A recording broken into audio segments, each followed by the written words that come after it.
ويعلمهم الكتاب والحكمة ويزكيهم. قال النبي صلى الله عليه وسلم: ويستغفرهم بما مكارم الأخلاق،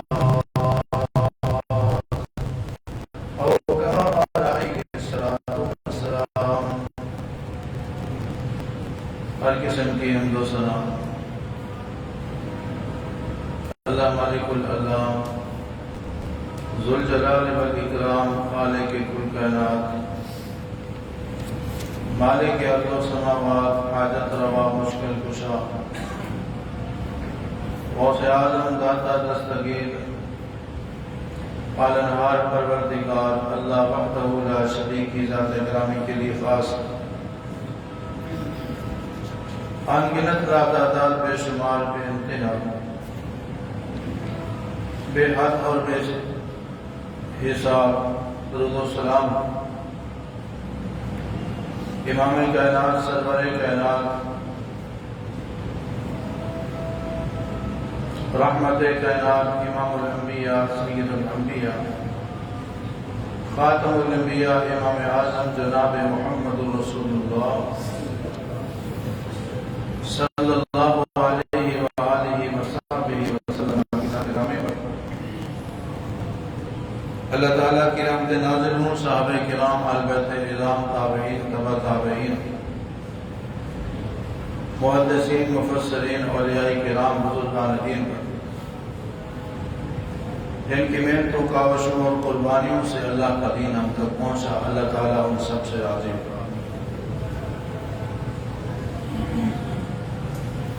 واجب الاحترام معزز سامعین کرام،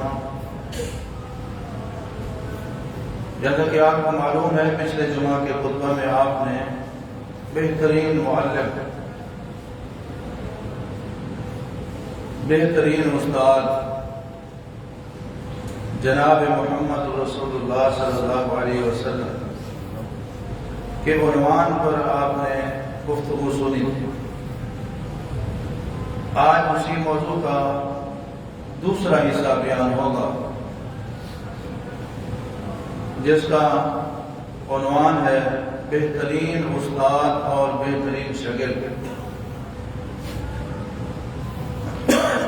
دعا ہے کہ اللہ رب العالمین مجھے حق اور سچ بیان کرنے کی توفیق عطا فرمائے. سننے اور سنانے کے بعد اللہ رب العالمین ہم سب کو عمل کرنے کی بھی توفیق دے. رسول اللہ سے بڑھ کے بہترین استاد کوئی نہیں ہے، اور صحابہ کرام رضوان اللہ علیہم اجمعین کی جماعت سے بہتر کوئی شاگرد، کوئی طالب علم نہیں ہے. اور اس پر اتفاق ہے. نبی علیہ السلام کے سکھانے، پڑھانے، سمجھانے، تعلیم دینے پہ قربان جائیں،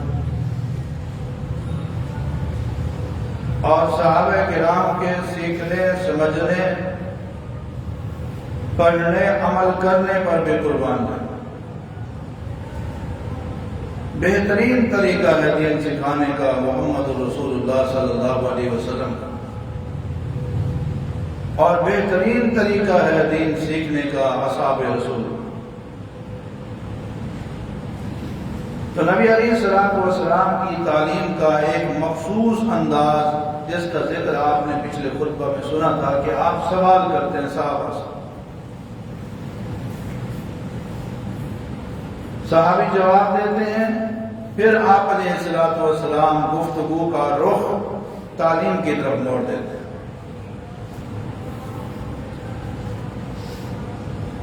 نبی علیہ السلام سوال کر رہے ہیں، صحابی جواب دے رہے ہیں، پھر اللہ کے نبی کبھی ان کو توحید سکھا رہے ہیں، کبھی حقوق اللہ بتا رہے ہیں، کبھی حقوق العباد بتا رہے ہیں، کبھی ذکر سکھا رہے ہیں، کبھی تسبیح سکھا رہے ہیں، کبھی حلال حرام کے مسائل سمجھا رہے ہیں، کبھی طہارت کے مسائل سمجھا رہے ہیں، کبھی دنیا آخرت کے مسائل بتا رہے ہیں، کبھی خیر اچائی بلائی نفع نقصان ان چیزوں کے بارے میں بتا رہے ہیں۔ بہت ہی پیارا انداز ہے۔ اس کی مثالیں پچھلے خطبہ میں آپ نے 10 کے قریب سنی تھی۔ آج بھی میں اللہ کی توفیق سے کوشش کروں گا کہ 10 کے قریب مثالیں اور حدیثیں آپ کے سامنے بیان کروں۔ پہلی حدیث نبی علیہ السلام کے صحابی ہیں، نام ہے معاذ بن جبل رضی اللہ عنہ۔ آپ سن چکے ہیں، بہت پیارے صحابی ہیں۔ اللہ کے پیغمبر نے ایک بار قسم اٹھا کے فرمایا، اللہ کی قسم معاذ میں تو اس سے محبت کرتا ہوں۔ ان کی عظمت کے لیے یہ بہت بڑی بات ہے کہ اللہ کے رسول ان سے محبت کا اظہار کر رہے ہیں۔ بیان کرتے ہیں امام الانبیاء جناب محمد صلی اللہ علیہ وسلم نے ارشاد فرمایا ہے، معاذ رضی اللہ تعالیٰ عنہ، کیا میں تمہیں بھلائی کے دروازے نہ بتاؤں؟ وہ دروازے جن سے گزر کے انسان کو بھلائی نصیب ہوتی ہے، خیر نصیب ہوتی ہے۔ جناب معاذ رضی اللہ تعالیٰ عنہ کہتے ہیں، میں نے کہا یا رسول اللہ ضرور بتلائیے۔ نبی علیہ السلام کا سوال، صحابی کا جواب۔ اب آگے دیکھیں، تعلیم شروع ہو رہی ہے۔ آپ علیہ السلام نے فرمایا، کیا میں تمہیں بھلائی کے دروازوں کے بارے میں نہ بتاؤں؟ حضرت معاذ کہتے ہیں، میں نے کہا یا رسول اللہ ضرور بتلائیے۔ آپ علیہ السلام نے فرمایا، الصوم جنۃ والصدقۃ تطفئ الخطیئۃ کما یطفئ الماء النار۔ آپ علیہ السلام نے فرمایا، روزہ ڈال ہے، روزہ بچانے والا ہے گناہوں سے، رب کی نافرمانی سے اور غیر شرعی کاموں سے، شیطانی کاموں سے۔ انسان جب روزہ رکھتا ہے وہ کئی سارے گناہوں سے محفوظ ہو جاتا ہے۔ اس کے بعد آپ نے فرمایا، صدقہ گناہوں کو اس طرح مٹا دیتا ہے جس طرح پانی آگ کو بجھا دیتا ہے۔ سوال جواب میں اللہ کے پیارے پیغمبر علیہ السلام نے بھلائی کے دروازے بتا دیے۔ صاف ظاہر ہے جو گناہوں سے بچ گیا اس کا بھلا ہو گیا۔ صاف ظاہر ہے جس نے اپنے ایمان کو محفوظ کر لیا اس کا بھلا ہو گیا۔ صاف ظاہر ہے جس کے گناہوں کو مٹا دیا گیا اس کا بھی بھلا ہو گیا، اس کو بھی بھلائی مل گئی۔ نبی علیہ السلام کی اس حدیث کے اندر 2 دروازے اللہ کے پیغمبر نے بتائے ہیں جو خیر کے دروازے ہیں، بھلائی کے دروازے ہیں۔ ایک روزہ رکھنا ہے، دوسرا صدقہ کرنا ہے۔ اللہ تعالی ہم سب کو عمل کرنے کی توفیق عطا فرمائے۔ نفلی روزہ، نفلی صدقہ، تہجد کی نماز پڑھنا، یہ ایسے اعمال ہیں جو انسان کو فائدہ ہی دیتے ہیں، انسان کا ان اعمال کے ساتھ بھلا ہوتا ہے۔ ایک اور مثال، امام الانبیاء جناب محمد رسول اللہ صلی اللہ علیہ وسلم نے کئی مرتبہ صحابہ کرام کو ارشاد فرمایا، اے میرے ساتھیوں یہ بتاؤ، حل تقرؤون خلف امامکم؟ حضرت عبادہ بن صامت رضی اللہ تعالیٰ عنہ بیان کرتے ہیں، نبی علیہ السلام نے فجر کی نماز پڑھائی، اس کے بعد آپ نے صحابہ کرام سے پوچھا، حل تقرؤون خلف امامکم؟ اے میرے ساتھیوں، میرے صحابیوں، یہ بتاؤ کیا تم امام کے پیچھے قرآن پڑھتے ہو، قرأت کرتے ہو، تلاوت کرتے ہو؟ صحابہ کرام نے جواب دیا، جی ہاں یا رسول اللہ صلی اللہ علیہ وسلم۔ آپ علیہ السلام نے فرمایا، لا تقرؤوا بشیء من القرآن الا بأم القرآن۔ آپ نے فرمایا، جب میں نماز پڑھا رہا ہوں تم میرے پیچھے نماز پڑھ رہے ہو، میرے پیچھے مقتدی کی حیثیت سے قرآن کریم میں سے کچھ نہ پڑھا کرو الا بأم القرآن سوائے سورہ فاتحہ کے فإنه لا صلاة لمن لم يقرأ بها آپ نے فرمایا اس لیے کہ جو بندہ نماز میں فاتحہ نہیں پڑھتا اس کی نماز ہی نہیں ہوتی۔ یہ کون فرما رہے ہیں؟ جناب محمد رسول اللہ صلی اللہ علیہ وسلم۔ آپ نے سوال کیا کیا تم امام کے پیچھے پڑھتے ہو؟ صحابہ نے جواب دیا، اس کے بعد بہترین معلم اور استاد نے تعلیم دی دین کی کہ امام قرآن کریم کی 114 سورتوں میں سے 113 پڑھے تم نے نہیں پڑھنا، سننا ہے، لیکن فاتحہ ضرور پڑھنی ہے امام کے پیچھے۔ یہ کس نے کہا ہے؟ محمد رسول اللہ صلی اللہ علیہ وسلم۔ اور کس کو کہا ہے؟ اصحاب رسول کو۔ اور کن کو کہا ہے؟ جو اللہ کے پیغمبر علیہ السلام کے مقتدی تھے۔ بات بالکل واضح ہے کہ نماز کے اندر فاتحہ پڑھنا اتنا ضروری ہے کہ جو بندہ نماز میں فاتحہ نہیں پڑھتا، وہ امام ہو، مقتدی ہو، اکیلا ہو، یا نماز فرض ہو، سنت ہو، نفل ہو، وتر ہو، جمعہ ہو، عید ہو، جنازہ ہو، کوئی بھی نماز ہو جس میں فاتحہ نہیں وہ نماز نہیں ہے۔ کوئی جھگڑے والی بات نہیں، کوئی اختلاف والی بات نہیں ہے، یہ فرمان ہے اللہ کے پیارے پیغمبر علیہ السلام کا۔ بعض لوگ کہتے ہیں قرآن کریم میں وَإِذَا قُرِئَ الْقُرْآنُ فَاسْتَمِعُوا لَهُ وَأَنصِتُوا لَعَلَّكُمْ تُرْحَمُونَ۔ جب قرآن پڑھا جائے اس کو توجہ کے ساتھ سنو، خاموش رہو، کوئی شک نہیں قرآن پڑھا جائے خاموش رہو، یہ تو کہیں نہیں کہا گیا کہ تم فاتحہ بھی نہ پڑھو۔ پھر جس پیغمبر نے امام کے پیچھے فاتحہ پڑھنے کی اجازت دی ہے، حکم دیا ہے، کیا یہ آیت رسول اللہ کو معلوم تھی یا نہیں تھی؟ جب معلوم تھی تو امام کے پیچھے فاتحہ پڑھنا یہ رسول اللہ کا حکم ہے، اور اللہ کے پیغمبر کا حکم قرآن کی آیت کے خلاف نہیں ہو سکتا۔ امام الانبیاء جناب محمد رسول اللہ صلی اللہ علیہ وسلم نے صحابہ کرام کو بہت ہی پیارے انداز میں دین کی تعلیم دی، بہت ہی عمدہ انداز میں اللہ کے رسول صلی اللہ علیہ وسلم نے صحابہ کرام کو طریقے سمجھائے، سلیقے سمجھائے، آداب سکھائے۔ ایک حدیث پاک کے اندر آتا ہے اللہ کے نبی صلی اللہ علیہ وسلم تشریف فرمائے، آپ علیہ السلام نے ایک شخص کو دیکھا، آپ علیہ السلام نے ایک آدمی کو دیکھا جو الگ بیٹھا ہوا تھا، اس نے لوگوں کے ساتھ نماز نہیں پڑھی۔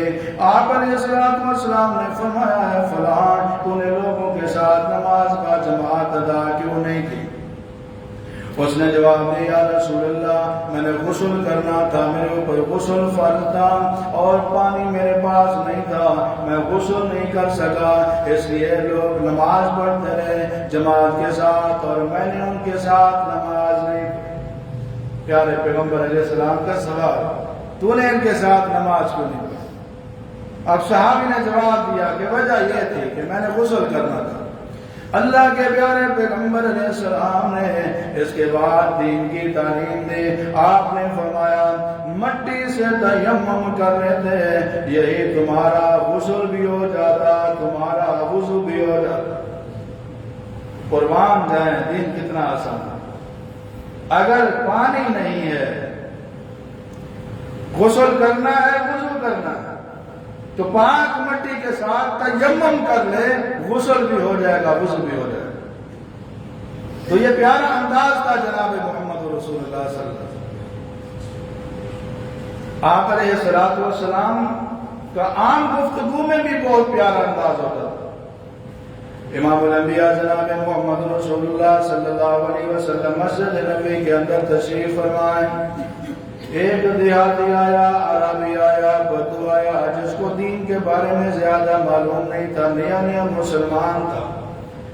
اللہ کے پیغمبر علیہ السلام مسجد نبوی میں موجود ہے اور اس نے آ کے مسجد نبوی کے ایک کونے میں پیشاب کرنا شروع کر دیا۔ کھڑے ہو کے صحابہ کرام اٹھے، صحابہ نے اسے ڈانٹنا شروع کر دیا۔ آپ علیہ السلام نے جب دیکھا صحابہ اس کو ڈانٹنے لگے ہیں، پیارے پیغمبر، پیارے استاد، بہترین معلم نے صحابہ کرام کو روک دیا، فرمایا اس کو روکو نہیں، اس کو ڈانٹو نہیں، اس کو اپنی حاجت پوری کر لینے دو۔ جب اس نے پیشاب کر لیا، نبی علیہ السلام نے صحابہ کرام کو فرمایا اس کو کچھ نہ کہو، جہاں اس نے پیشاب کیا ہے پانی لے آؤ، پانی کے لوٹے لے آؤ، زمین کی اس جگہ کے اوپر پانی بہا دو، اللہ اس کو پاک کر۔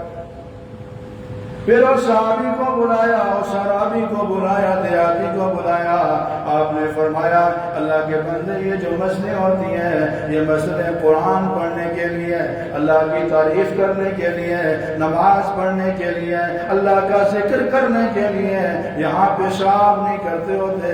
پیارے پیغمبر کا بہترین انداز، محبت والا انداز، کیونکہ استاد بھی تو بڑے بہترین اور عالی شان تھے۔ اللہ کے پیغمبر علیہ السلام نے بڑے پیار کے ساتھ، نرمی کے ساتھ، بہترین انداز سے اس دیہاتی کو مسئلہ بھی بتا دیا، دین بھی سکھا دیا، ٹوکا نہیں، روکا نہیں، صحابہ کو ڈانٹنے نہیں دیا۔ اگر پیشاب کرنے کے دوران اس کو روکا گیا، اس کو تکلیف ہوگی، اس کو پریشانی ہوگی، میرے پیغمبر نے اتنی بھی پریشانی گوارا نہیں کی۔ اللہ کے پیغمبر علیہ السلام نے مسئلہ بتا دیا، تعلیم دے دی، مسجدیں کس لیے ہوتی ہیں۔ لہذا صحابی کے ذہن میں، عرابی کے ذہن میں یہ بات آ گئی، آئندہ مسجد میں یہ کام نہیں کرنا، مسجد میں اللہ کا ذکر کرنا ہے، قرآن پڑھنا ہے، قرآن کی تعلیم دینی ہے، ذکر اذکار کرنی ہے، نماز پڑھنی ہے۔ اس کا اثر کیا ہوا؟ یہ حدیث صحیح بخاری کے اندر، ابو داؤد کے اندر حدیث ہے، نماز کا ٹائم ہوا، اس نے مسلمان نے رسول اللہ صلی اللہ علیہ وسلم کے پیچھے نماز پڑھی۔ نماز پڑھنے کے بعد اس نے ہاتھ اٹھائے، دعا کرنے لگا، دعا کرتے اللہم ارحمنی و محمدا ولا ترحم معنا احد، اے اللہ میرے اوپر رحمت فرما، مہربانی فرما، پیارے محمد کریم صلی اللہ علیہ وسلم کے اوپر رحمت فرما، مہربانی فرما، ہم دونوں کے علاوہ کسی اور کے اوپر رحمت اور مہربانی نہ فرما۔ سمجھ آ گئی کیوں کہہ رہا ہے؟ باقی تو ڈانٹنے والے تھے، باقی تو سختی کرنے والے تھے، اس لیے اپنی دعا میں رسول اللہ کو صرف شامل کر رہا ہے، کیونکہ بہترین استاد کا سمجھانے کا جو انداز بہترین تھا۔ پیارے پیغمبر نے ڈانٹا نہیں، سختی نہیں کی، دل میں محبت پیدا ہو گئی۔ معلوم یہ ہوا جب استاد کا انداز تعلیم ایسا ہو، پیار کے ساتھ سمجھائے، محبت کے ساتھ سمجھائے، نرمی کے ساتھ سمجھائے، بات دل میں اتر جاتی ہے، عمل میں بھی آ جاتی ہے، اور شاگرد کے دل میں استاد کے لیے محبت پیدا ہو جاتی ہے۔ نبی علیہ السلام نے دیکھا اس دیہاتی کو دعا مانگ رہے، اللہ میرے اوپر رحمت فرما، محمد صلی اللہ علیہ وسلم کے اوپر رحمت فرما، کسی اور کے اوپر رحمت نہ فرما۔ پھر بھی میرے پاک پیغمبر نے تعلیم دے، آپ نے فرمایا اے اللہ کے بندے، تو نے اللہ کی وسیع رحمت کو محدود کر دیا ہے، یوں نہ کہے بلکہ تجھے کہنا چاہیے اللہ سب کے اوپر رحمت فرما۔ بہترین استاد، بہترین معلم، بہترین انداز تعلیم، امام الانبیاء جناب محمد رسول اللہ صلی اللہ علیہ وسلم کے بارے میں جناب انس رضی اللہ تعالیٰ عنہ بیان فرماتے ہیں، نبی علیہ السلام سفر کر رہی ہیں، سفر کرتے کرتے ایک مقام پر آپ علیہ السلام نے پڑاؤ کیا، یعنی وہاں پہ آپ نے ریسٹ کرنے کا پروگرام بنایا، وہاں پر علیہ السلام رک گئے، وہاں تھوڑا آرام کرنے کے لیے اللہ کے پاک پیغمبر علیہ السلام تھوڑا سا آرام کرنے کے لیے وہاں پہ رکتے ہیں۔ اللہ کے نبی صلی اللہ علیہ وسلم نے جس جگہ آرام کیا، پڑاؤ ڈالا، قریب ہی ایک بندے کو اللہ کے پیغمبر نے دیکھا، وہ بھی ٹھہرا ہوا ہے۔ نبی علیہ السلام اس کی طرف متوجہ ہوئے اور آپ نے فرمایا کیا میں تمہیں قرآن کریم کی عظیم سورت کے بارے میں نہ بتاؤں؟ اللہ کے نبی کا سوال ہے، اس نے کہا کیوں نہیں ضرور بتائیں. آپ علیہ السلام نے فرمایا الحمدللہ رب العالمین. یہ قرآن کریم کی سب سے عظیم سورت. سوال اللہ کے نبی کا اور جواب صحابی کا. پھر نبی علیہ السلام تعلیم دیتے ہیں. بہت ہی پیارا انداز ہے. اور اس حدیث سے دو باتیں معلوم ہوتی ہیں. پہلی بات یہ سورہ فاتحہ قرآن کریم کی عظیم ترین سورت ہے. اور یہ کس نے کہا ہے؟ جناب محمد رسول اللہ.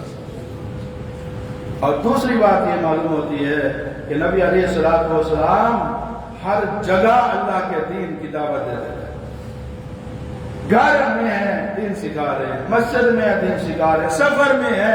اگر پڑوس میں کوئی بندہ آ کے اپنا خیمہ بھی لگا لیتا ہے, ٹھہر جاتا ہے, تھوڑی دیر کے لیے پڑوسی بن جاتا ہے, اللہ کے رسول نے اس کو بھی دین کی تعلیم دی. اللہ تعالیٰ ہمیں بھی توفیق عطا فرمائے. اور ایک عام ہے کہ ہم صرف گھر کے افراد کو بھی دین نہیں بتاتے, بیوی بچوں کو بھی ہم دین نہیں بتاتے. اللہ کے پیغمبر علیہ السلام کے ساتھ تھوڑی دیر کسی نے خیمہ لگا لیا, ٹھہر گیا, اللہ کے پیغمبر اس کو بھی دین بتا رہے ہیں. اللہ تعالیٰ ہمیں بھی اس طرح دین کا جذبہ نصیب فرمائے اور دین کی دعوت کو عام کرنے کی توفیق عطا فرمائے. امام الانبیاء جناب محمد رسول اللہ صلی اللہ علیہ وسلم کے صحابی ہیں جن کا نام ہے سیدنا ابی بن کعب رضی اللہ تعالیٰ عنہ. یہ بھی بڑے عظیم و شان صحابی ہیں. اللہ کے نبی صلی اللہ علیہ وسلم ایک مرتبہ کہتے ہیں اے ابی مجھے قرآن سنو, قربان جائے, اے ابی مجھے قرآن سناؤ. حضرت ابی کہتے ہیں یا رسول اللہ قرآن آپ پہ نازل ہوا اور میں آپ کو سنوں. اللہ کے پیغمبر علیہ السلام فرماتے ہیں جی ابی اللہ نے حکم دیا ہے میرے پیغمبر آج قرآن ابی سنائے گا. میرے محبوب آپ نے ابی کی زبان سے قرآن سے. جناب ابی بن کعب رضی اللہ تعالیٰ عنہ نے جب یہ بات سنی آنکھوں میں آنسو آ گئے, زاروں قطار رونے لگے, کہنے لگے اللہ کے نبی مجھے ایک بات کنفرم کر دے کہ رب العالمین نے میرا نام لے کر کہا ہے کہ ابی سے قرآن سے. آپ نے فرمایا جی ہاں ابی اللہ نے مجھے نام لے کر کہا ہے میرے محبوب ابی سے قرآن سکے. وہ ابی بن کعب رضی اللہ تعالیٰ عنہ بیان کرتے ہیں نبی علیہ السلام نے مجھے کہا ہے ابی میری بات سنو. میں نے کہا یا رسول اللہ کیا بات ہے؟ آپ نے فرمایا تمہارا کیا خیال ہے اللہ کی کتاب میں تمہارے نزدیک سب سے بڑی سب سے زیادہ عظمت والی آیت کون سی ہے؟ حضرت ابی رضی اللہ عنہ کہتے ہیں میں نے کہا اللہ کے رسول میرے خیال میں قرآن کریم کی سب سے زیادہ عظیم آیت عظمت والی آیت آیت الکرسی ہے. اللہ لا الہ الا هو الحی القیوم. حضرت ابی کہتے ہیں رسول اللہ صلی اللہ علیہ وسلم نے جب سوال کا صحیح جواب سنا آپ کو خوشی ہوئی. آپ نے میرے سینے کے اوپر ہاتھ مار کے فرمایا لیانی کا علم ابل منذر. اے ابی اللہ تجھ کو علم مبارک کرے. اس حدیث سے کئی باتیں معلوم ہوتی ہیں. ویسے میں مختصر ایک دو باتیں نکالتا ہوں ورنہ ایک حدیث کی تشریح کرنے لگے تو ایک خطبہ نہیں کئی خطبے, کیونکہ یہ الفاظ ہیں جناب محمد رسول اللہ صلی اللہ علیہ وسلم بڑے جامع الفاظ ہوتے ہیں. لفظ دو تین ہوتے ہیں, معنی اتنا ہے کہ بندہ بتاتا جائے.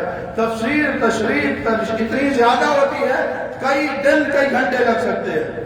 تو اس میں سے چند باتیں. پہلی بات یہ ہے کہ نبی علیہ السلام نے جو اس حدیث کے اندر سوال کیا ہے وہ یہ ہے کہ قرآن کریم کی سب سے عظیم آیت کون سی ہے.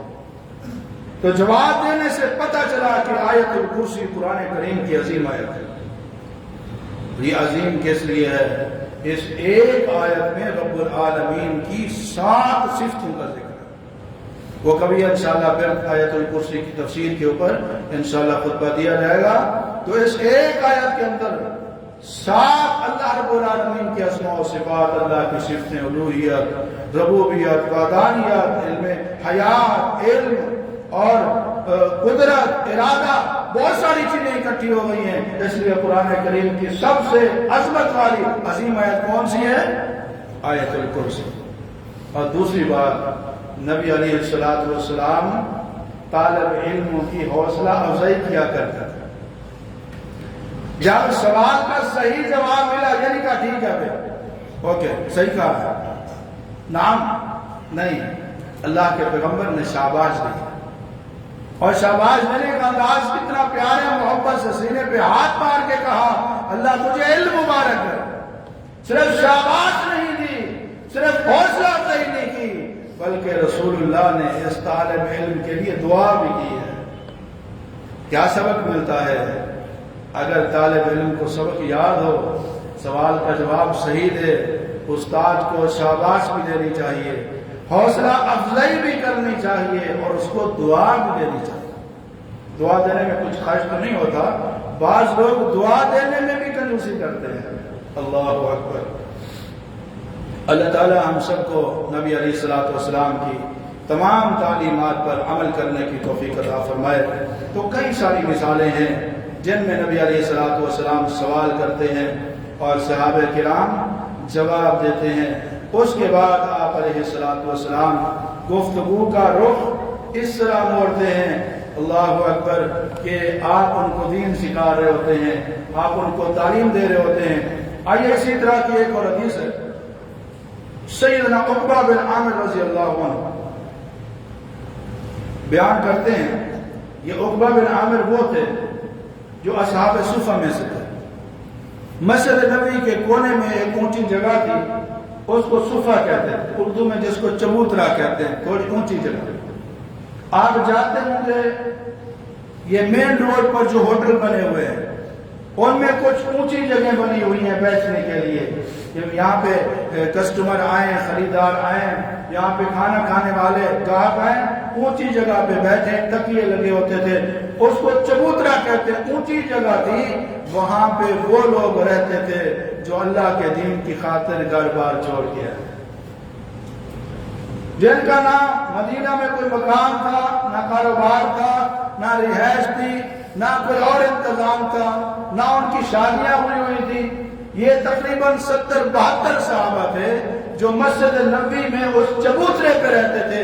ان کا نام دنیا اصحاب صفہ کے نام سے جانتی ہے.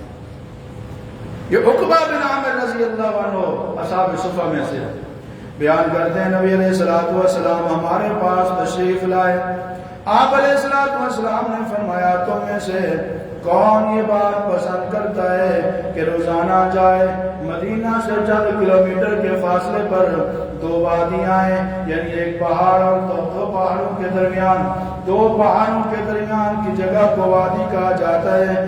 آپ نے فرمایا جو جائے بطحان وادی یا عتیق وادی کی طرف، وہاں جائے، کچھ خرچ نہ کرنا پڑے، کچھ محنت نہ کرنی پڑے، مفت میں قیمتی اچھی نسل کی اونچی اور بڑی کوہان والی 2 اونٹنیاں لے کر آ جائے.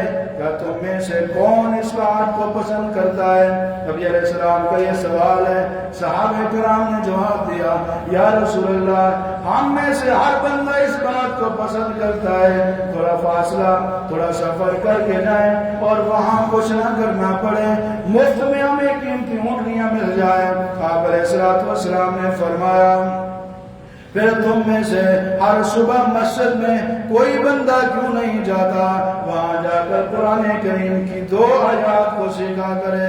یہ اس کے لیے ان 2 اونٹنیوں سے بہتر ہے. 3 آیات پڑھے گا سیکھے گا 3 اونٹنیوں سے بہتر ہے. 4 آیتیں پڑھے گا 4 اونٹنیوں سے بہتر ہے. اس کے بعد آپ نے فرمایا جتنی آیتیں ہوں گی اتنی ان کے برابر اونٹنیوں کی گنتی کر لی جائے. اس حدیث میں نبی علیہ السلام نے صحابہ کرام سے سوال کیا، جواب آنے پر ایک مثال کے ذریعے ان کو سمجھایا جس طرح اتنا قیمتی مال آسانی سے مفت میں مل رہا ہو کوئی نہیں چھوڑتا. اللہ نے موقع دیا ہے مسجد میں جا کے قرآن سیکھنے کا، قرآن پڑھنے کا، جا کر کیوں نہیں سیکھتے؟ آج کوئی کسی کو بلائے کہ ملتان کے آخری کونے میں کھاد فیکٹری کے پاس ایک مسجد ہے، فجر کی نماز وہاں پہ پڑھنی ہے، بس قرآن کریم کی ایک آیت آپ نے سیکھنی ہے، اس کے بدلے میں آپ کو 1 لاکھ دیا جائے گا۔ کیا خیال ہے، ہر بندہ تیار ہے یا نہیں؟ کیا نبی علیہ السلام کے فرمان پہ یقین نہیں ہے؟ یقین ہے تو پھر سستی کیوں ہے؟ مسجدوں کو آباد کریں، مسجدوں میں آ کے قرآن سیکھیں، امام کے پاس، استاد کے پاس، قاری صاحب کے پاس، اگر مجھے قرآن سیکھنا ہے، قرآن کی ایک آیت سیکھنا ایک قیمتی اونٹنی کے برابر ہے، اور قیمتی اونٹنی 2 لاکھ سے زیادہ میں ملتی ہے، کم از کم 2 لاکھ لگا۔ لیکن یہ وہی کام کرے گا جس کو یقین ہوگا اللہ کے پیغمبر علیہ السلام کے بارے میں۔ ورنہ مسجد میں قرآن سکھایا جا رہا ہوتا ہے، لوگ آتے ہیں سیکھنے کی کوشش بھی نہیں کرتے، 2 4 5 منٹ میں ایک آیت انسان آسانی سے سیکھتا ہے۔ اور اس میں یہ بھی نہیں کہا گیا کہ قرآن کریم کی بڑی بڑی آیتیں، اگر کوئی چھوٹی چھوٹی آیتیں بھی سیکھتا ہے تو اتنا ثواب اور اتنا فائدہ حاصل کر سکتا ہے۔ اللہ رب العالمین ہم سب کو عمل کرنے کی توفیق عطا فرمائے۔ امام الانبیاء جناب محمد رسول اللہ صلی اللہ علیہ وسلم نے ایک دن فجر کی نماز پڑھائی۔ حضرت ابی رضی اللہ تعالیٰ عنہ بیان کرتے ہیں، سلام پھیرنے کے بعد آپ علیہ الصلوۃ والسلام نے چند لوگوں کا نام لیا۔ آپ نے فرمایا کیا فلاں نماز میں ہے؟ صحابہ نے کہا یا رسول اللہ وہ نہیں ہے۔ فلاں بندہ نماز میں آیا ہے؟ نہیں آیا۔ چند لوگوں کا نام لیا، فلاں فلاں فلاں فلاں نماز میں ہے۔ صحابہ نے جواب دیا رسول اللہ نہیں ہے۔ اس کے بعد آپ نے فرمایا فجر کی نماز اور عشاء کی نماز منافقوں کے اوپر بہت بھاری ہے۔ اللہ اکبر، کتنی سخت بات ہے کہ جو بندہ عشاء کی نماز جماعت کے ساتھ نہیں پڑھتا، فجر کی نماز جماعت کے ساتھ نہیں پڑھتا، اس کا ایمان خطرے میں ہے، اس کا ایمان خطرے میں ہے، وہ منافقت کے قریب ہو چکا ہے، اس کو اپنی اصلاح کرنی چاہیے۔ اللہ رب العالمین کے پیارے پیغمبر علیہ السلام نے فرمایا لوگوں کو پتہ نہیں ہے عشاء کی نماز کا کتنا ثواب ہے، فجر کی نماز کا کتنا ثواب ہے۔ اگر ان کو پتہ ہوتا کبھی بھی یہ گھروں میں نہ رہتے، یہ اتنا لاچار ہوتے، اتنا بیمار ہوتے، چل کے نہ آ سکتے۔ اللہ کے نبی فرماتے ہیں عشاء اور فجر کی نماز کی اہمیت، مقام اور قیمت ان کو معلوم ہو جائے، ثواب کا پتہ چل جائے، اگر گھٹنوں کے بل گھسٹ کے آنا پڑے تو مسجد میں لازمی آئیں گے۔ اس حدیث سے کئی ساری باتیں معلوم ہوتی ہیں۔ نمبر 1، جو بندہ فجر کی نماز باجماعت کے ساتھ نہیں پڑھتا، اللہ کے رسول نے اشارہ دیا ہے اس کا ایمان خطرے میں ہے، وہ منافقت کی طرف چلتا ہے۔ اور منافق ہونا یہ کوئی معمولی بات ہے، یہ بہت بڑی برائی ہے، پوری عادت ہے انسان میں۔ اللہ نے قرآن میں کہا کافر جہنم میں جائیں گے، لیکن ان المنافقین فی الدرک الاسفل من النار، جب منافقوں کی باری آئی فرمایا منافق جہنم کے سب سے نچلے طبقے میں جائیں گے، سب سے نچلے حصے میں جائیں گے۔ اس لیے جو بھائی جو بہنیں فجر کی نماز میں سستی کرتے ہیں ان کو اپنی اصلاح کرنی چاہیے اور اپنے آپ کو نفاق کے راستے سے، نفاق اور منافقت کے دروازے سے بچانا چاہیے۔ اور دوسری بات یہ ہے کہ نبی علیہ الصلوۃ والسلام نے صرف ڈرایا نہیں ہے، ساتھ شوق بھی دلایا۔ یہ تو بتا دیا کہ عشاء اور فجر کی نماز منافقوں کے اوپر بھاری ہے، ساتھ یہ بھی بتایا جو پڑھتے ہیں ان کو فائدہ کیا ہوتا ہے، اتنا زیادہ فائدہ ہے، پتہ چل جائے بیماری کی حالت میں بھی فجر اور عشاء کی نماز کو گھر میں پڑھنا گوارا نہیں کرے۔ آخری بات، آخری حدیث، امام الانبیاء جناب محمد رسول اللہ صلی اللہ علیہ وسلم کے صحابی ہیں جناب ابو ہریرہ رضی اللہ تعالیٰ عنہ بیان کرتے ہیں کہ نبی علیہ السلام کے ساتھ ہم جا رہے تھے، اچانک دھماکے کی آواز سنائی گئی۔ یا رسول اللہ، اللہ کے نبی صلی اللہ علیہ وسلم نے سنی، صحابہ نے وہ آواز سنی۔ اللہ کے پیغمبر علیہ السلام نے صحابہ سے سوال کیا کیا تم جانتے ہو یہ آواز کیسی ہے؟ صحابہ کرام جواب دیتے ہیں اللہ و رسول عالم، یا رسول اللہ میں کوئی سمجھ نہیں آ رہی، اللہ بہتر جانتا ہے، یا پھر اللہ جس کی طرف وحی کرتے ہیں محمد رسول اللہ بہتر جانتا ہے۔ آپ علیہ السلام نے فرمایا پھر سنو میں تمہیں بتاتا ہوں، آج سے 70 سال پہلے ایک پتھر کو جہنم میں گرایا گیا تھا، وہ گرتا رہا گرتا رہا گرتا رہا، 70 سال لگے اس کو گرنے میں، آج اس کی تہ پہ جا کے لگا ہے، اس کے تہ پر لگنے کی وجہ سے دھماکے کی آواز آئی ہے جو ہم نے سنی۔ اللہ اکبر۔ معلوم یہ ہوا کہ جہنم بہت زیادہ گہری ہے، اور علماء نے لکھا ہے جو بندہ جان بوجھ کے ایک نماز چھوڑ دیتا ہے، اسی جہنم کی 80 گوتے اس کو دیے جائے گا۔ اللہ تعالیٰ ہم سب کو جہنم کی آگ سے محفوظ فرمائے۔ میرے بھائیو، میرے عزیزو، نوجوان ساتھیو، دوستو، معززات و مکرمات، اسلامی روحانی ماں بہنوں، میرے بزرگوں، سیریس ہو جائیے، سنجیدہ ہو جائیے، اپنے آپ کو اس جہنم سے بچائیے۔ جہنم سے کیسے بچیں گے؟ اسلامی زندگی گزاریں، ہمارا اٹھنا بیٹھنا، چلنا پھرنا، خوشی غمی اللہ کے دین کے مطابق، رسول اللہ کے طریقے کے مطابق، اور اپنے آپ کو گناہوں سے بچانا، شیطانی کاموں سے بچانا ہے، شیطان کے جالوں سے، اس کے وسوسوں سے بچانا ہے، اور فتنوں کا دور ہے، اپنے آپ کو بے حیائی سے بچانا ہے۔ بہت زیادہ فتنے ہیں، بے پردگی کا فتنہ ہے، سوشل میڈیا کا فتنہ ہے، بے حیائی کا فتنہ ہے، جہالت کا فتنہ ہے، لا علمی کا فتنہ ہے، اور الحاد کا فتنہ ہے، بے شمار فتنے ہیں۔ اللہ کے لیے میں آپ سے اپیل کرتا ہوں، جہنم سے بچنا ہے، اپنے آپ کو تمام فتنوں سے بچا لیجیے۔ ہاتھ استعمال کرنے میں، زبان استعمال کرنے میں، کانوں کو استعمال کرنے میں محتاط ہو جائے، اپنے آپ کو اللہ کی شریعت کے تابع کر لیجئے، اللہ آپ کو جہنم سے بچا لے گا، اور خود بھی بچنا ہے، اپنے گھر والوں کو بھی بچانا ہے۔ قُوا أَنفُسَكُمْ وَأَهْلِيكُمْ نَارًا، ایمان والو آپ بھی جہنم سے بچو، اپنے اہل و عیال کو بھی جہنم سے بچو۔ وآخر دعوانا الحمدللہ۔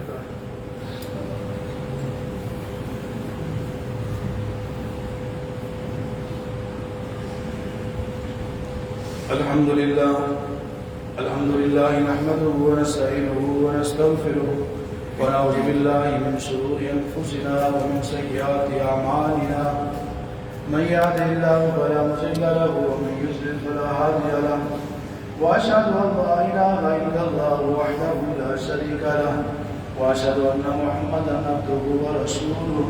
اللهم صل على محمد وعلى آل محمد كما صليت على إبراهيم وعلى آل إبراهيم إنك حميد مجيد۔ اللهم بارك على محمد وعلى آل محمد كما باركت على إبراهيم وعلى آل إبراهيم إنك حميد مجيد۔ اللهم اغفر لنا وللمؤمنين والمؤمنات والمسلمين والمسلمات الأحياء منهم والأموات، سبحان ربك رب العزة عما يصفون وسلام على المرسلين۔